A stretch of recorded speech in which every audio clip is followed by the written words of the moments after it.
juice, so that's what it'll turn into, but this is prison style. So we're going to have, let's see here, 64 fluid ounces of cran raspberry for Don. And for myself, it's going to be cranberry grape plus. Don't forget the plus, can't leave that out. So what a typical person in prison would use would be Trojan ends condoms, non-lubricated. Don't want to get any contamination because I don't know if it's prison, whatever. And then we also have 2 yeast packets. You can get this actually in prison. You can make bread and stuff like that. So what we'll do is one ingredient that's missing is the sugar. We need to take some of the grape drink out. Oh, here's the sugar. Over here. So we have our sugar. We need to take a little bit out of here, a little bit out of here, and we'll show you that process once we crack it open. Alright, so we have no real worries about contamination because they're already sealed up. Really can't get anything inside there. So just make sure that when you open it, find your level. We're going to go about right here. As soon as we're done pouring it out into the cup, we're just going to seal it back up so that nothing from the air really gets inside of it. So we'll start doing that now.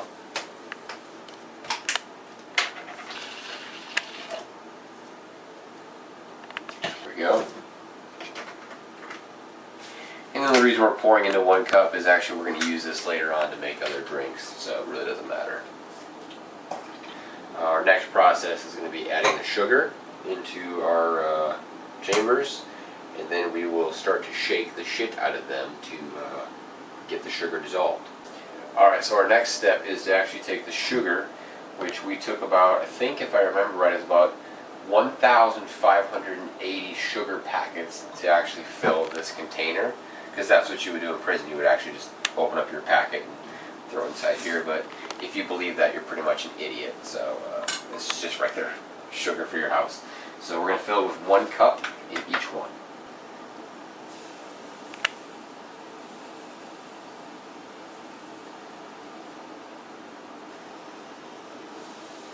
It's prison style. Next step, we're going to take these and shake the shit out of them. So let's start with this one. I'll show you with this one real quick. So you see how that just sat to the bottom. If you don't shake them up, you're not going to get any good fermentation. You want that sugar dissolved. So we got a few more minutes of shaking, and we'll see you guys later. What we're about to do now is we're going to crack these back open, and we're going to take our yeast now and we're going to pour it into our juice. And basically what the yeast is going to do is going to eat the sugar, creating CO2 as well as your alcohol content. So this is actually right here what's going to make your alcohol. So we're going to tear these open, toss those in.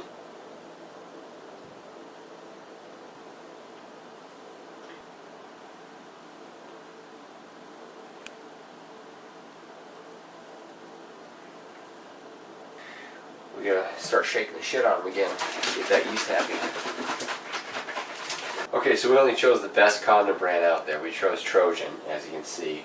What we're gonna do now is we're gonna take the lids off of the bottles, and we're actually gonna take the condom and put it on top. What that's gonna do is create an airlock. So basically, it's gonna give us some expansion. An idiot would actually just leave the lid on, and the bottle's gonna pressurize, and then pop. And then you have a huge mess inside your house or your prison cell if you're watching this on YouTube. So make sure you subscribe to Scrambyvision and you can watch this video. And leave us comments below as well.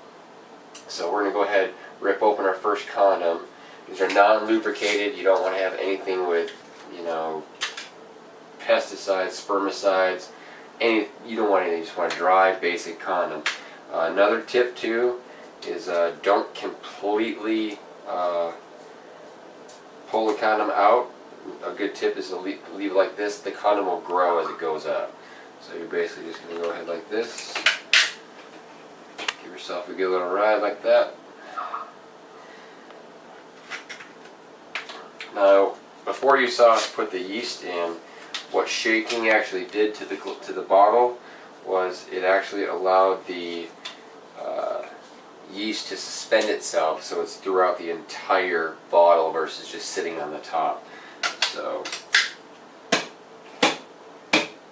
and this is what you call prison alcohol, or wine, or a gay man's way in prison to get his girlfriend. So, until next time, we'll see you in a couple days, a couple weeks. We'll start watching this. As carbonation does go on, you're going to need to poke a small hole in it because the condom is going to grow like a balloon. If you ever blew one up, you'll see they get pretty big. You pop a small hole in it, it's going to give a little bit of ventilation so it doesn't completely explode the condom. But from here on out, we're pretty good. We're actually going to put this at room temperature. We're not going to put it inside our fermentation chamber because we want to keep it as close to a prison setting as possible. The house is usually kept about 78 degrees, so we'll see what we can come from here. See you guys next time.